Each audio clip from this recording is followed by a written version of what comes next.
everybody. It's Jay from YNOT here.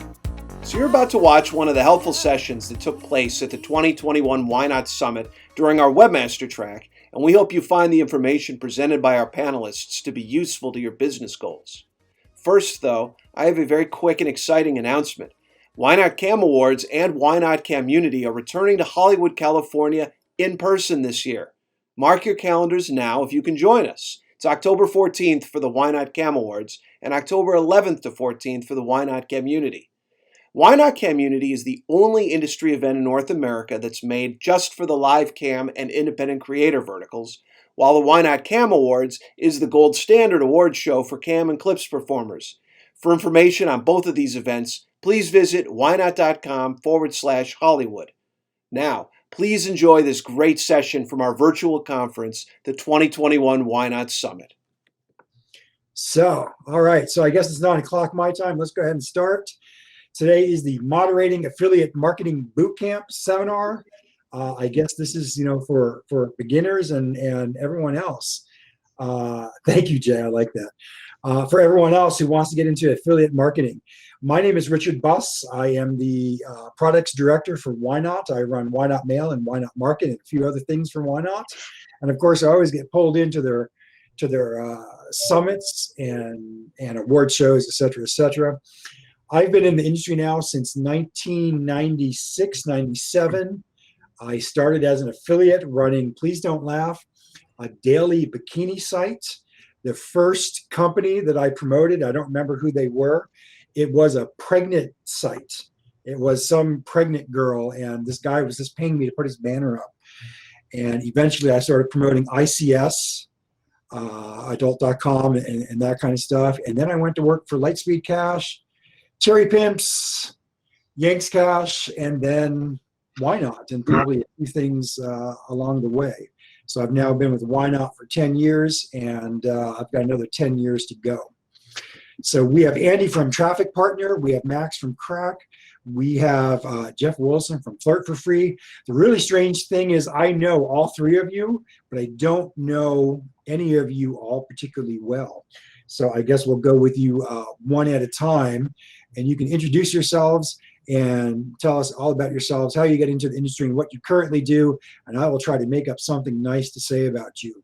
I'm going to start with Andy. Andy, we've met a handful of times. I know you, and what I like about you is that you always seem to be large and in charge. Also, I don't know if you noticed, but the photo that YNOT decided to use for you, for your little icon, is just a fabulous picture. You got the sunglasses on and the beard going. You look like the man. Andy, tell us who you are and what you do and how you got into the industry. Hey, everybody. My name is Andy Vollmer, known as the Traffic Captain or only the Captain from TrafficPartner.com. We're a huge dating direct advertiser company. And yeah, I started in this industry 21 years ago, and I was a porn producer in Germany and selling and buying international porn licenses. So I bought, for example, Rocco and Buttman for the German distribution, stuff like this. 2003, I discovered the internet, and I opened my first online DVD shop together with Roland Grota from IMAX Cash. We started Sexy House, the first European porn DVD online shop. So there I learned my first lessons, how to get traffic, how to get affiliates, and so on.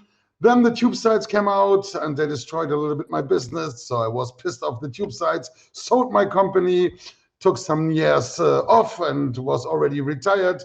And then I saw the mobile phones coming up. So starting Sex Goes Mobile. And you know what? The tube sites became my best partners and I make a lot of money with them. So it was a circle of life. And yeah, then the click cash with the mobile coming through a lot of regulations. And Sex with Mobile is part of the Traffic Partner Group. I switched over more to the dating and live cam area. And here I am still, 21 years later, always moving the media, but still an adult industry.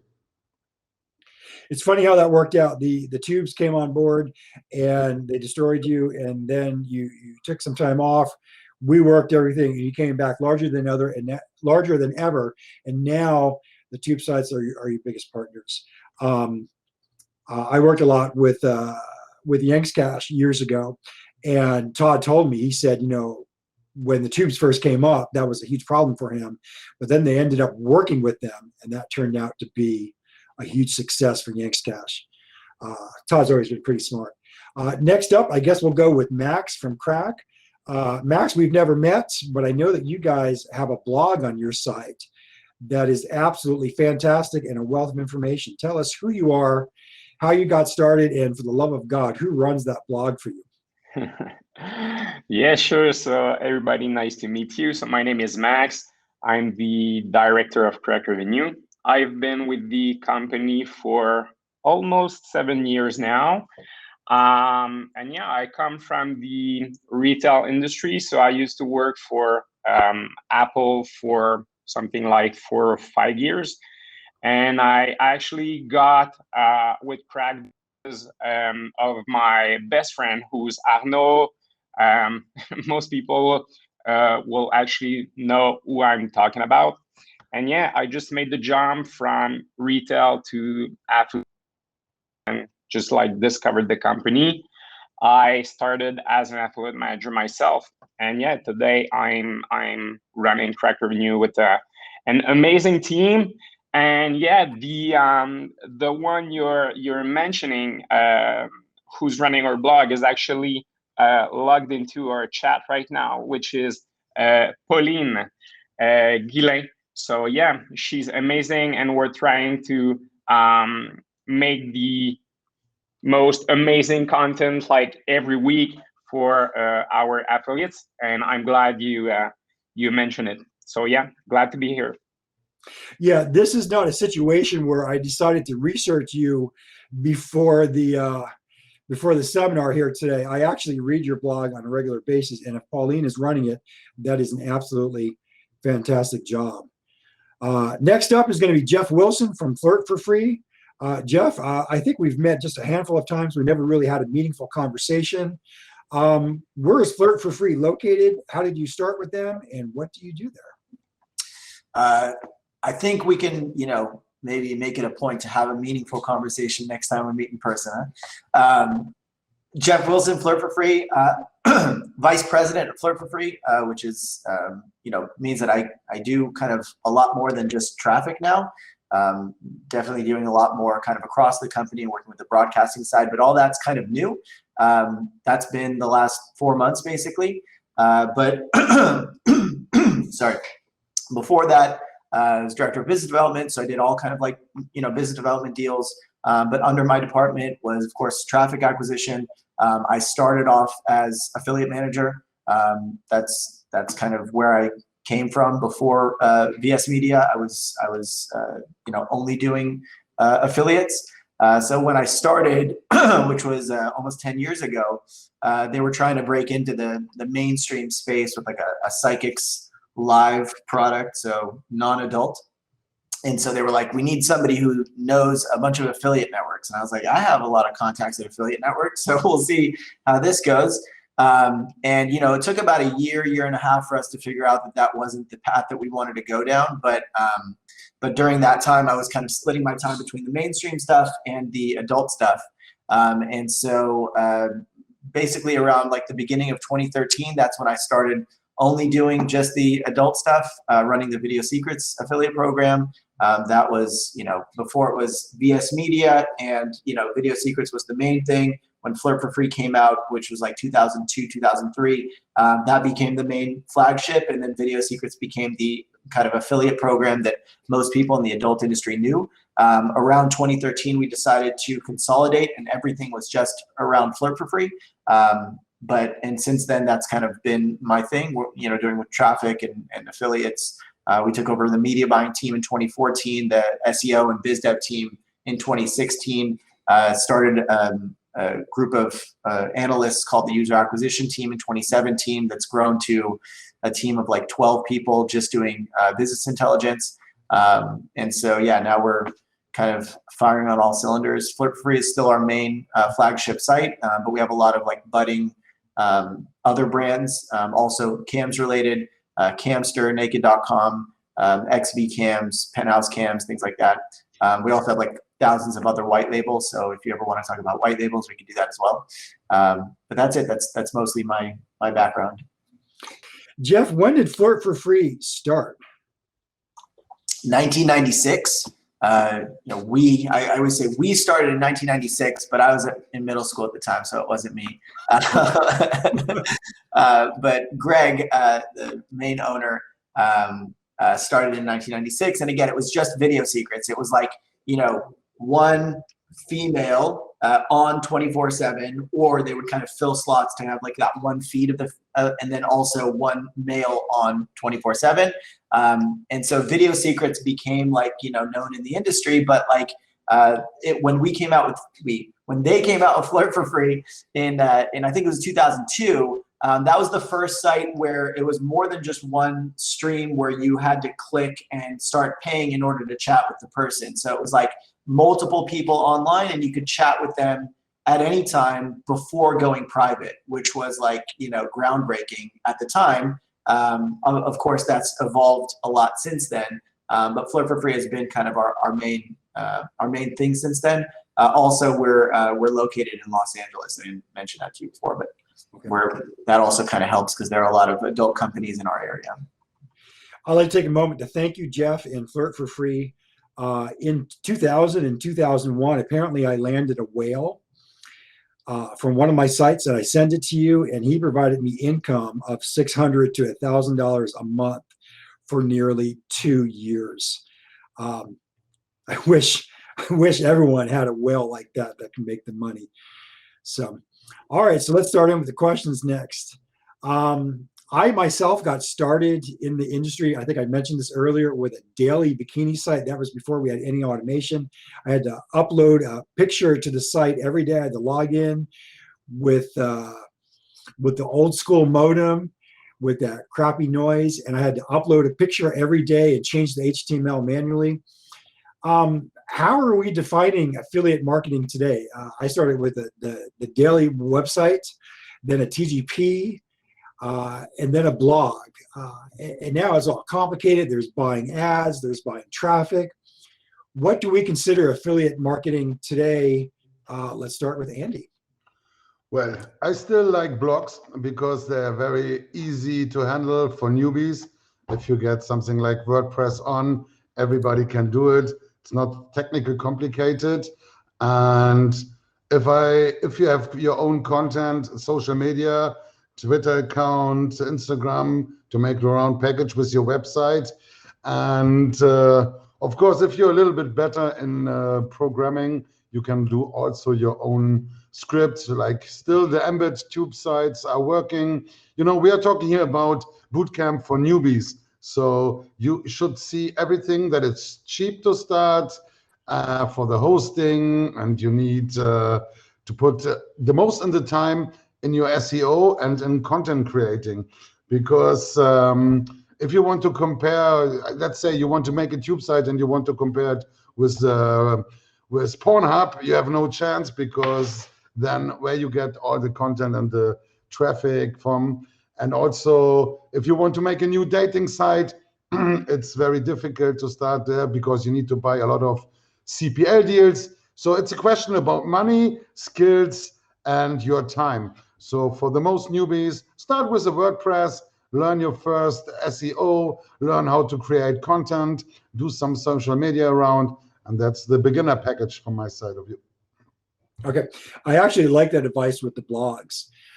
For a while, I guess in 2006, 2007, I was supporting myself strictly off of blogs.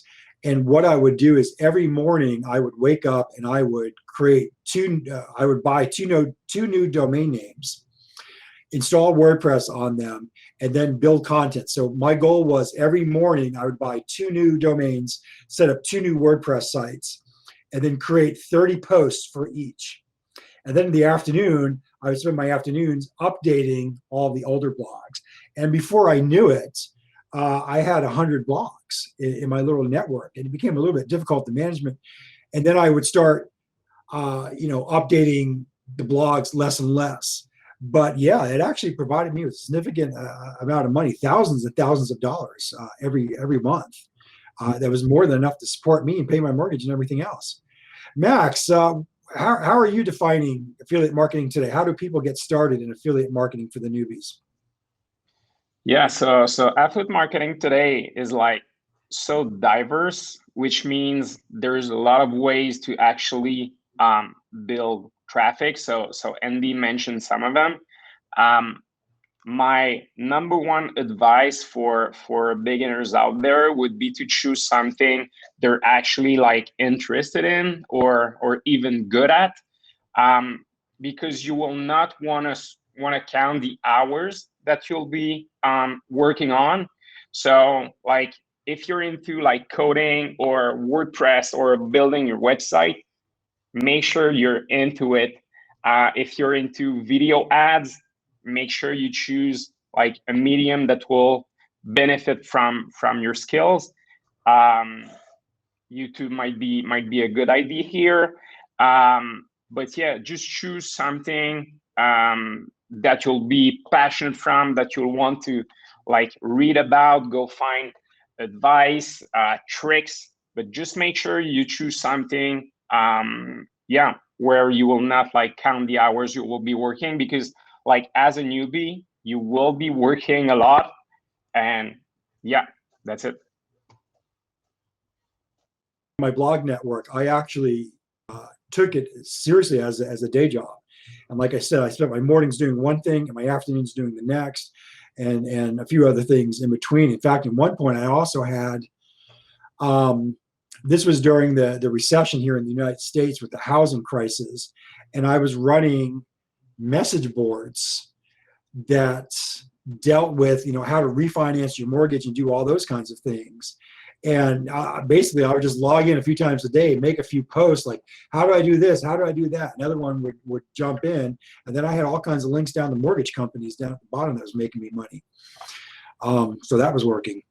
Jeff, how do you define affiliate marketing today? And what's the best way to get started? Rather than talking about like global affiliate marketing, I'm going to talk about like CAMS affiliate marketing, because that's what I know the best.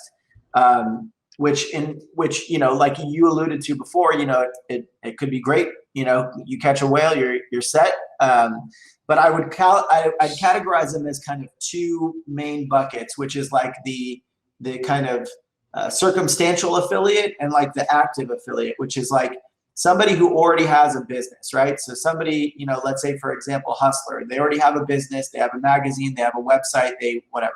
What they're looking for is like some passive way of creating a new revenue stream. And so it's really easy for them to just kind of set up a white label, Hustler Live, put a tab up in their members area, live cams, people click it, and then they get kind of a rev share on that. And so that's cool because there's no pressure for them. They're not counting their hours like Max mentioned. They're not, investing in media buying and they need to repay those bills or anything like that. So it's this passive thing and they can sit and wait. And those guys are, in the best scenario to be on rev share because they can sit around and wait.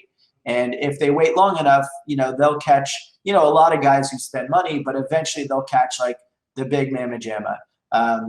You catch a guy who's going to spend, a few $100,000 in a month, if you're making 30% on that, it's going to suddenly be significant for your business. And so getting to that point is not easy, but it doesn't start with you wanting to be a CAMS affiliate. It starts with you having another business, a studio site, like I mentioned, Hustler or something like that. If you already have a way to get eyeballs, then, you're set. I would tell you, sign up for a CAMS affiliate program, get on RevShare and just kind of, promote it as much as you can, be plugged into what the CAMS site is doing as far as promotions go and timing and that type of thing. But, you don't have to be so active. The active affiliates are different. Those are the ones that, I think a lot of us are talking about that are, on CPA deals and people who need kind of quick payouts. So, that's more competitive. I agree that if you could start it from a place of doing something that you love or something where you're not counting the hours, that would be preferable because, sometimes you might not hit a home run in the first months or the first 3 months. And it might take till month 7 or month 12 until you start really kind of, making money. But the way that people do it now mostly is they measure their monthly traffic, they send out to affiliate programs, they get a CPA payout, which happens, within the first day or two, and then they can just measure how much did it cost me and how much did I make, and then it's just a math equation from there. And so from that perspective, I think that it's more important to focus on a specific niche. Like Andy said, if you want to compete with Pornhub, you're going to lose. But maybe you could get on the second page of a very specific keyword. Maybe you can even get on the first page. If it's tickling feet porn, that is not a very well-known thing, but people really like it, and that on the campsite that you're promoting, there are girls that do tickle feet tickle fetish stuff, and so you could kind of tie it all together. It's just an example. It might not be your thing, Richard, but do something to really tie it all together, because that's at the end of the day what affiliates are for, which is finding those opportunities and turning those eyeballs into money. That's why we all have affiliate programs, because we all can't do everything, but affiliates give you that kind of power of finding those kind of opportunities that I described. One of the things that I've learned about our industry is that I am into certain things, and there are certain things that I just do not get, such as tickling feet, or in fact, I love high heels, but anything else feet related, I'm out. Don't get that. Next question is one of our favorite questions. This is a topic that we have all the time here at YNOT, specifically with Connor, because Connor is always interested in the affiliates track. In fact, he runs a blog called Sell Porn or Die Trying. We keep hearing that affiliate marketing is dead. I personally disagree with this, because I'm still an affiliate. I'm still making a few $1,000s a month off my blogs, and I'm not really trying that hard. Is affiliate marketing dead, or just changing? Andy, let's go with you first. Of course, like I said in the beginning, everything is changing and you need to adapt. And of course, for example, the part of media buying changed a lot. With Sex Goes Mobile, I had a lot of media buying sending me traffic. And of course, a lot of company built up their own media buying departments. So I would say Traffic Partner right now does about 70% of the traffic by our own media buying. So 30% is for affiliates and media buyers, which are the same in the end. Doesn't care where you get the traffic from, buying it or doing SEO. So of course, if you want to compete with the direct advertiser, buying traffic on a very popular broker platform, let's say Traffic Junkie, Traffic Stars, ExoClick. So you're competing as an individual affiliate with the product owner. He can always pay more because he have the 100% payout on it. So for affiliates and media buyers, they need to check that they find different sources. For example, doing direct deals with websites, buying their complete traffic, or buying banner places on the sites. If they go the standard way, it's very difficult to compete with the direct advertisers. Also, a lot of products, like we are the direct advertiser, but there's a lot of networks.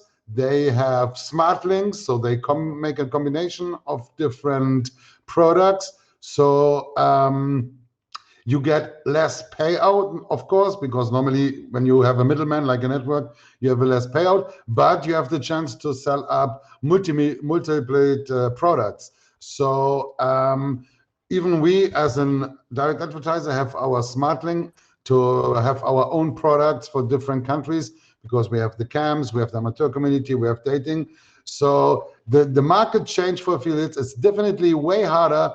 Also, the traffic sources like Black Hat on Facebook and on Instagram is way more difficult than some years ago.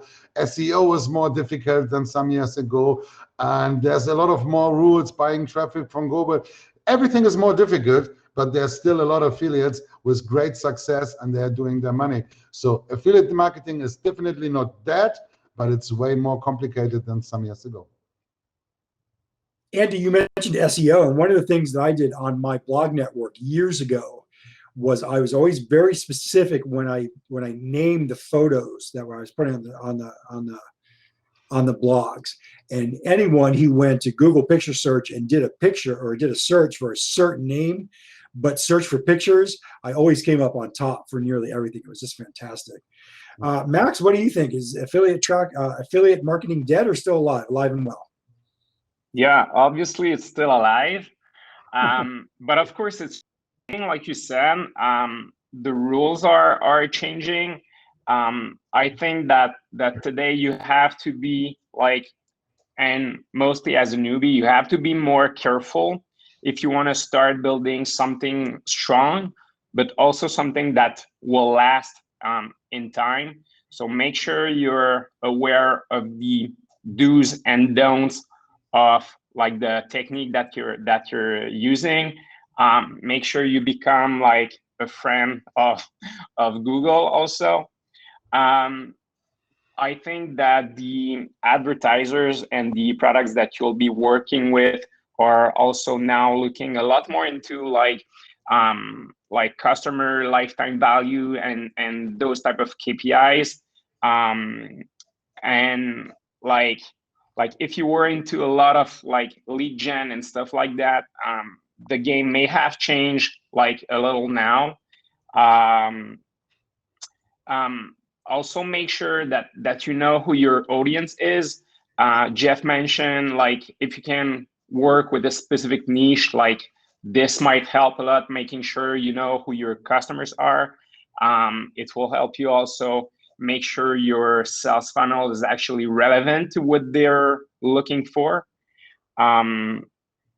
So yeah, things are changing, but things are still like parts of the basics of affiliate marketing. So know who your traffic is, know what the product you're selling is, know the selling points. Is it free?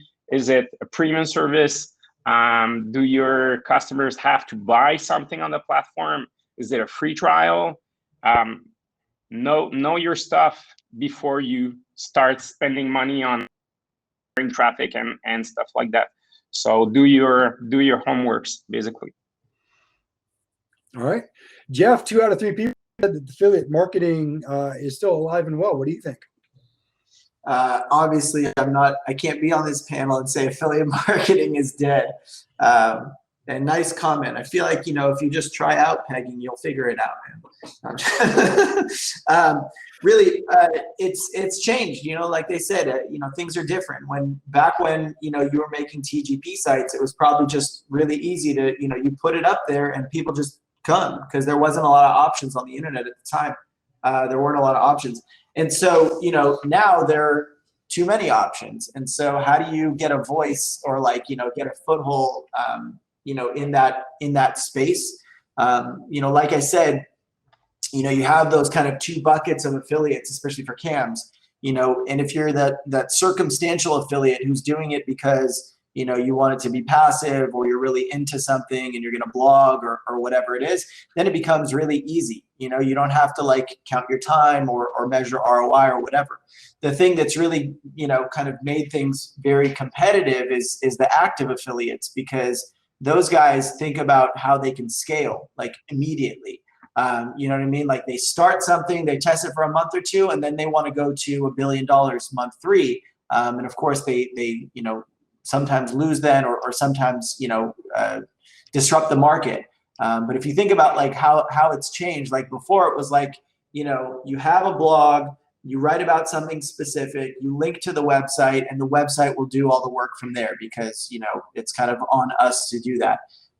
But as those active affiliates have scaled, we've realized that okay, there's money in the margins. And so we have to now really kind of handhold that process of the sales funnel, making sure that the user goes from interest to a very easy conversion, if it's just a click, to a next conversion, which is maybe answering a couple questions or something easy like that, until you get to the final step of great, you want to do all those things. Now choose a chat nickname, username, password, email address. They'll confirm they're into the thing, and we'll walk them through that funnel. And so, for that reason, it's become a lot more mechanical for some people. And if they don't understand all of the mechanics, then it becomes really difficult. If they're a circumstantial affiliate trying to compete with the active affiliates, it becomes, like I said, really difficult.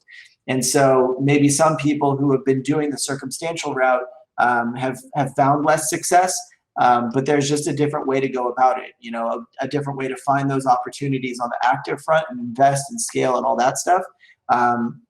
Or do it the circumstantial way where you're not measuring stuff and you're not getting, demotivated because you're not making $1 billion in the third month, Yeah, Jeff, for example, this everybody thinks about selling, but for example, like you said, it's collecting data. For example, if you have a website and you got people in, try to get at least their emails from something like newsletters or got a free picture of the day, a free video of the day, whatever.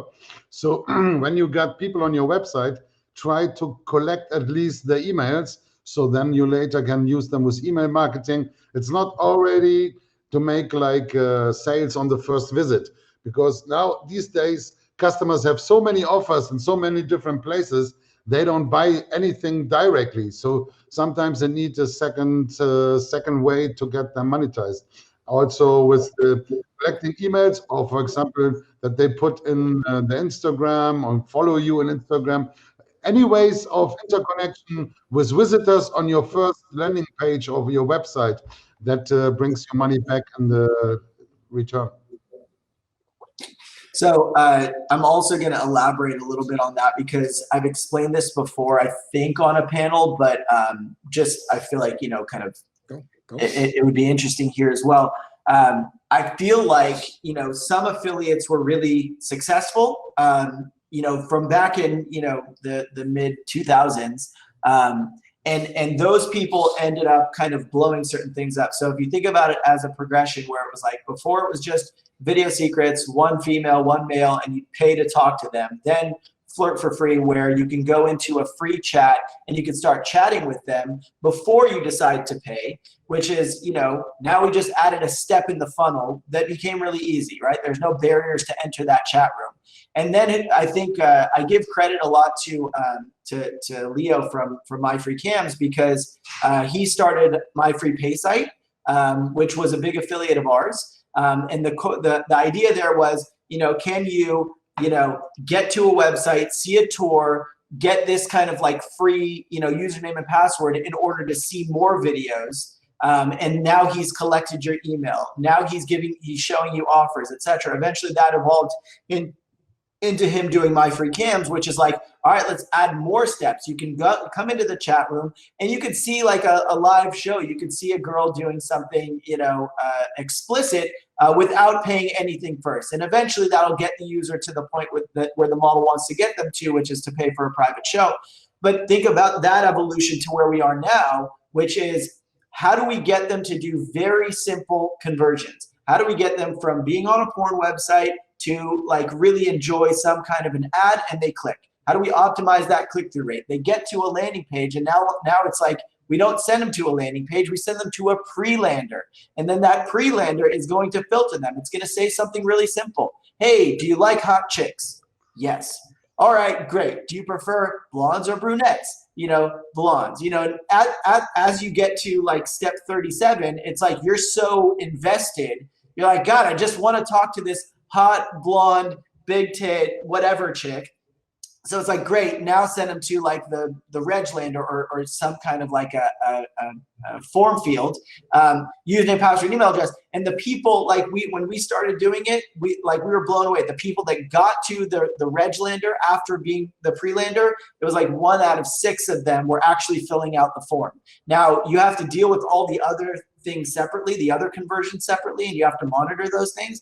But now I have like a page that's converting 1 out of 6 people. All right, so that's something cool. Now, how do I take them from that free registration to now confirming their account or confirming their email address, kind of a double opt-in? Now, how do I get them to add a credit card, not spend money yet, but how do I get them to add a credit card? You know what I mean? The 120 free credits that we do on our website, so that they can really try things out first. And then, eventually they'll get to the point where they're a whale spending hundreds of thousands of dollars. But, in the meantime, like, we're really holding their hand through that process. And that's how I think kind of adult affiliate marketing has kind of evolved, It's just us kind of going towards those things that convert a little bit better, over the last however, 15 years or whatever. I'll stop now. Andy mentioned my all-time favorite subject that I was going to try to work in somewhere along the line, and that's email traffic. And of course, I'm a little bit biased because I run YNOT Mail, and I believe that email marketing is absolutely king, and here's why. If an affiliate has a blog and someone comes to their blog and clicks on a picture and goes to a website, that's one click, and that's all you're going to get from that person. Maybe you'll get 2 or 3 out of that session, but after that session, there's a good chance you'll never see them again. But if you collect their email address, you will be able to take that particular session and turn it into click after click after click. So if someone comes to your blog, for example, or your OnlyFans page, if you can collect their email address, you can email them once a week. We have one customer who runs, I guess we'll call it a boob site. He sends out at least once a day to his entire 50,000 person database. And he swears that all of the majority of his sales comes directly from the emails. We have another customer, one of our longest, I don't know if Jay or Connor is watching this, but one of our longest customers at YNOT Mail is someone who sells, and this is not adult on top of that. He sells a how-to series on how to do something. And on his website, he says, I will send you my videos for free if you give me your email address. And he will send you the entire series for free over the next 2 years in like little 3-minute clips that are pretty much all worthless. Or you could buy the entire DVD set for $25. And at this point, he's pretty much retired. Everything's on automatic. Every day he gets orders, he fulfills them. That's it. That's all he does.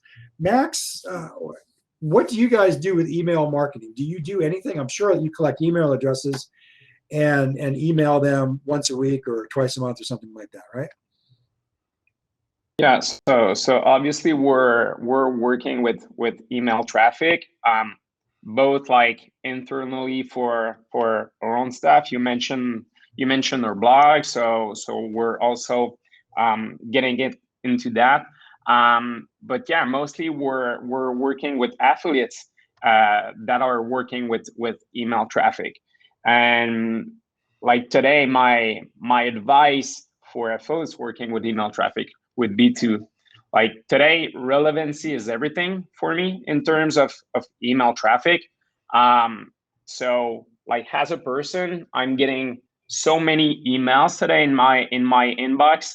And when I receive an email, like I want to feel it's been like written for me, or that it's actually based on my like personal interest.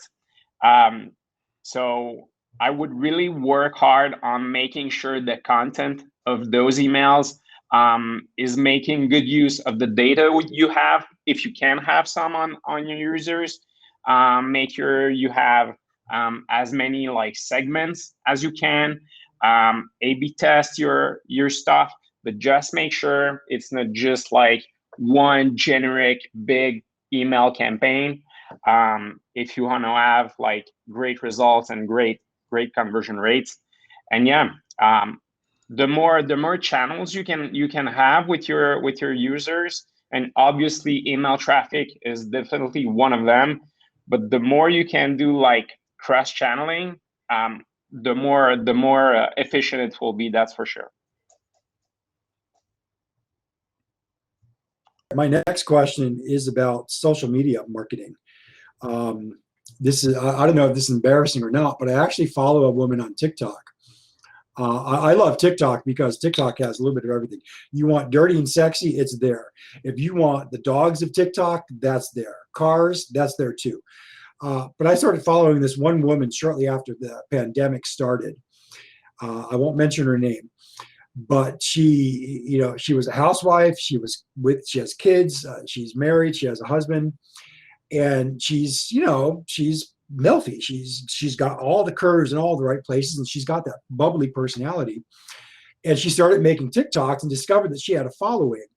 And from there, she evolved over to OnlyFans, and now she's doing a few other things too, apparently. And I've never spoken to her. I don't know her from Adam, but I find it amazing that this woman, who basically was unemployed because of the pandemic, started making videos on TikTok, discovered that she has a following of now hundreds of thousands of people, and she's evolved that into a brand new source of income for herself, strictly by accident. And now, from what I understand on her TikTok, she's actually, has no interest of going back to her day job. So my question here for affiliate marketing is, how does social media fit into to affiliate marketing? Is it possible for affiliates to create a channel on TikTok or YouTube or even Facebook or something like that, and make money off of it in the adult? Andy, you go first. Well, in the adult industry, it's a little bit difficult with some platforms, like especially Facebook is difficult. But if you see it like an affiliate, like let's say me, when I'm an affiliate and I start Instagram or Twitter account, then the people don't want to see naked pictures of me. So I would put pictures of naked women. So it looks not personal. Like you mentioned the woman there, social media is, in the beginning of Instagram, you could make a channel, or Twitter, you make a channel like hot daily girls or whatever, and you were posting a lot of pictures of different hot girls. But these times are over. Now the people look for a real person, and they need to have the feeling that you're real and that you have a personality and that you match in their categories. So for models or for women, mostly for women, of course, if you're in the gay section also, but for models, for them, the social media is very good because it's for free, and with a little bit techniques of the right hashtags, the right hours, unique content, you can reach traffic or followers without having a website. And for example, I have my Instagram channel, and I do mostly diving and travel pictures. And even as a man, I got like 14,000 followers, which is a lot. For women, it's way easier. And of course, then you need to have a place where you convert your followers. Like OnlyFans is one chance, but with the pre-land or with the middle page, you can also promote your campsite or any other products. Dating, we have some girls, they always posted something like, oh yeah, my girlfriends told me about this new hot dating site. I need to sign up there too. And then of course the followers want to check out the dating site. And if the dating site on the landing page is not too sexy, because we do mainstream dating, casual dating, and adult dating. So for Instagram, it have to be mainstream dating, and for Twitter, you can do the adult dating. So in general, for a model of for somebody with unique content, personal unique content, social media is great. TikTok, of course, it's the new hot thing. I personally don't like it because I'm still a YouTube guy. I want to watch videos that are longer than 15 seconds. I need a little bit more information, not only some girl dancing and singing or whatever. And even in the pandemic, I was not workless, but I started my YouTube channel. I started this YouTube channel exactly last year, March, when the pandemic, the shutdown started. I put all my videos in, and I got 5,700 subscribers. And of course, I'm not looking for customers, I'm looking for affiliates. So my thematic is about affiliates, and there's building up a community. So any kind of social media, if you be real, if you have unique content, and it's your personality, brings you traffic. So then it's only the way how you use it. And I didn't know that you had an Instagram page, and I just looked it up on my other screen, and that is just fantastic. All of it is amazing.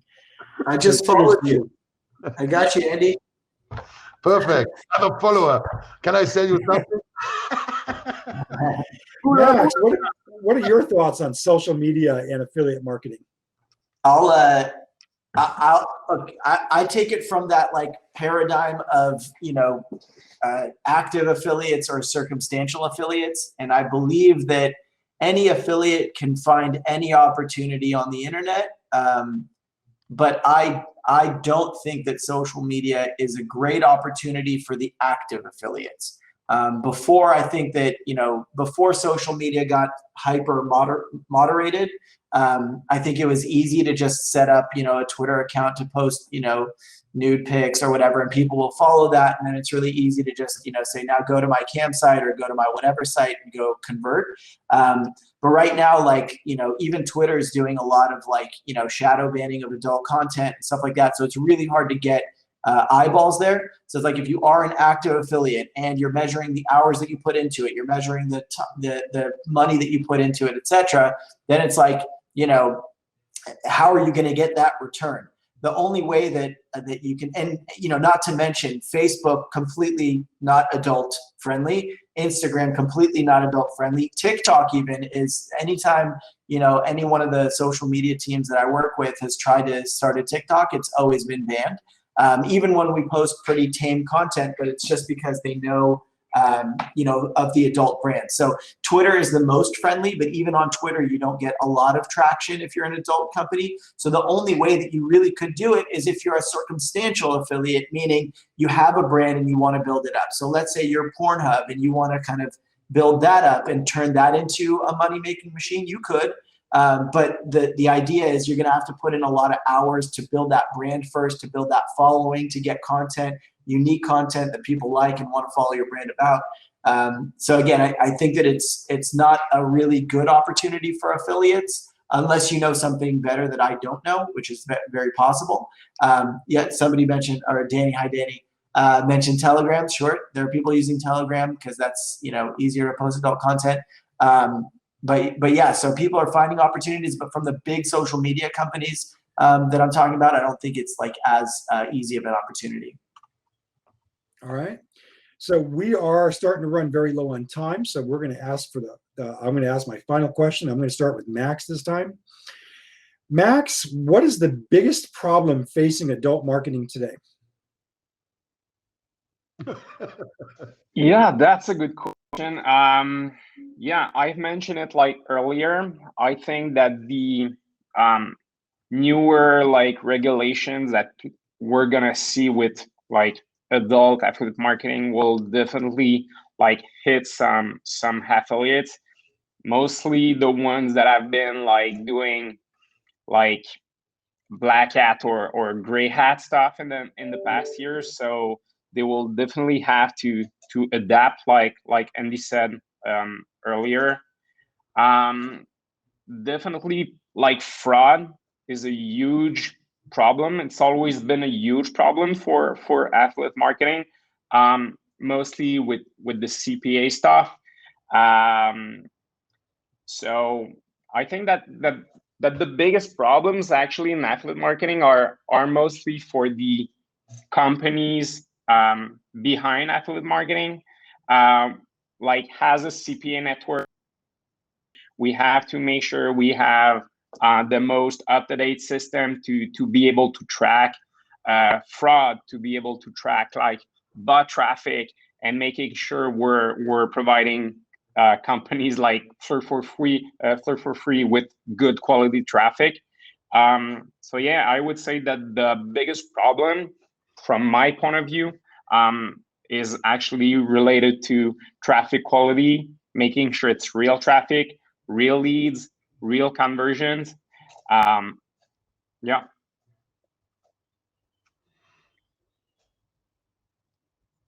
What about you? What do you think is the biggest problem facing affiliate marketing today?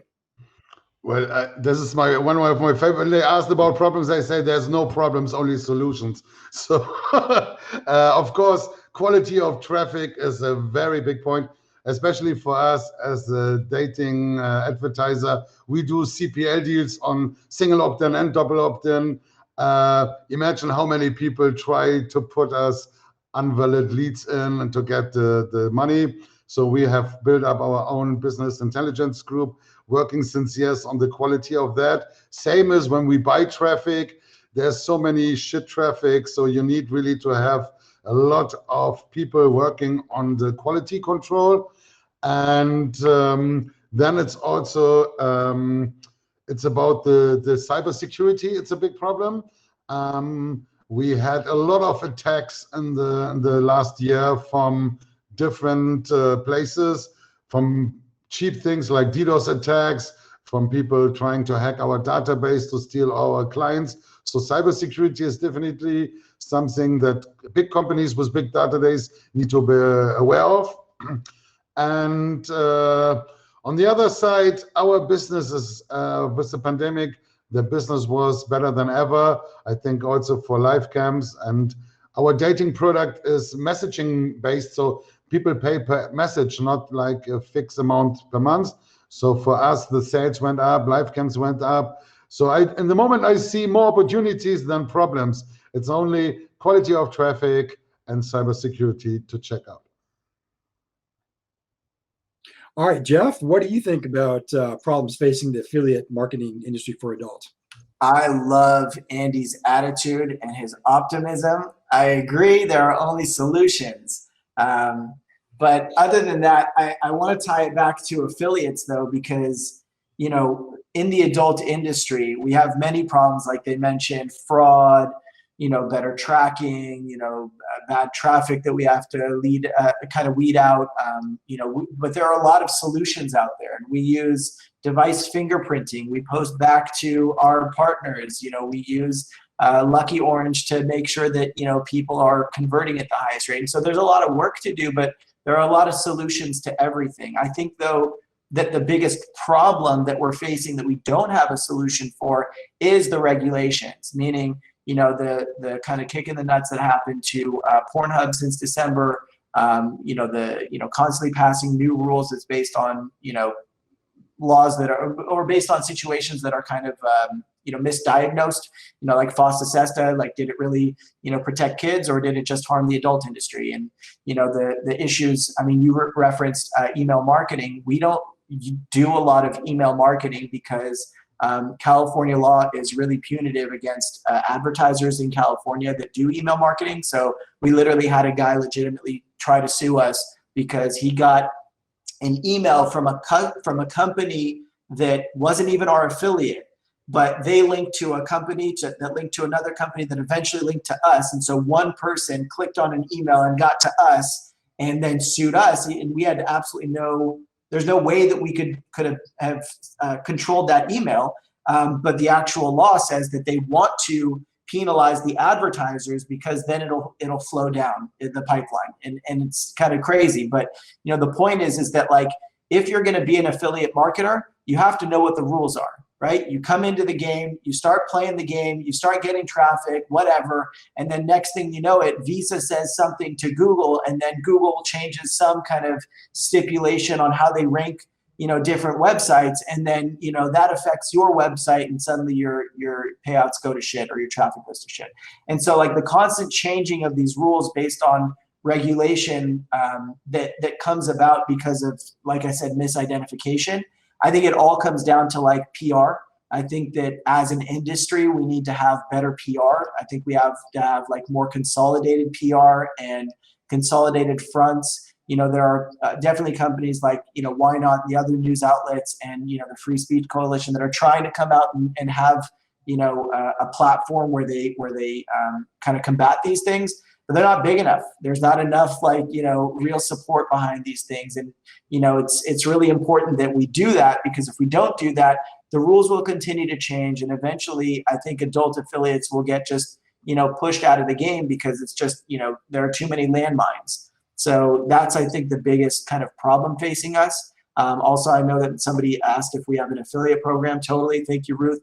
Linking to affiliates.flirtfree.com. I would also mention that last year we launched our CPA program because we wanted a better kind of mechanism for, you know, posting back and sharing stats with our affiliates and doing more payouts. So that was a solution that we found. So you could go to hacklabcpa.com. I'll also, like, post a link here. So if you want to get CPA payouts, you could also sign up there. And all of our offers are there, not only the Flirt for Free ones, but the things that we built for Campster, the landing page that has been killing it for us the last probably 6 months, My Strip Club. My Strip Club is doing phenomenal. So if you want to test out that offer, sign up at HackLab CPA, and the team will kind of get in touch with you about getting an account set up. But that's it. Big problem is PR. in short. That's a good point, actually. I like that. I'm sure that's something that we'll be discussing at YNOT in the next few days. All right, so I guess that's going to conclude our panel today, or our seminar. We're at 4 minutes over, and I need a couple of minutes in between panels. So Max, Andy, Jeff, thank you very much for attending. I appreciate your time and all of your fantastic advice. Thanks for hosting. Bye-bye. Thank you. Bye-bye. All right, have a great day, everyone.